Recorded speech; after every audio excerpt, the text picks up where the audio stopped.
hope you enjoy playing along with the following score. Be sure to hit that subscribe button and the little notification bell so that you don't miss out on all of the other drum scores I'm about to release for you.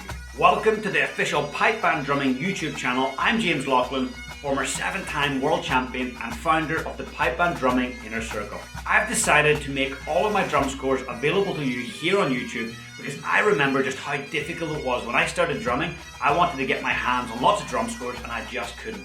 So I want to get great drum scores in front of your eyes and your hands so that you can play along.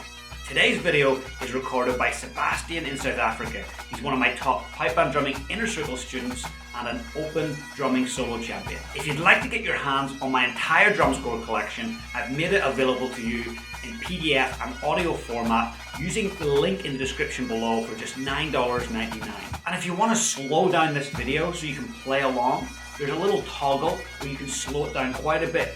And it's the best way to master things is to slow things down. So feel free to slow the video down, and repetition is what builds experience. It's what builds confidence. It's what builds execution as a drummer. So feel free to come back to this video and repeat it over and over. Have fun.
I hope you enjoyed the video, and don't forget you can get your hands on my entire drum score collection at the link in the description for just $9.99. And remember to hit that subscribe button and the little notification alarm bell so that you get notified every single time I release a score. Feel free to share this video with a friend, and you have my full permission to use any of my drum scores in your solo or band performances. See you soon.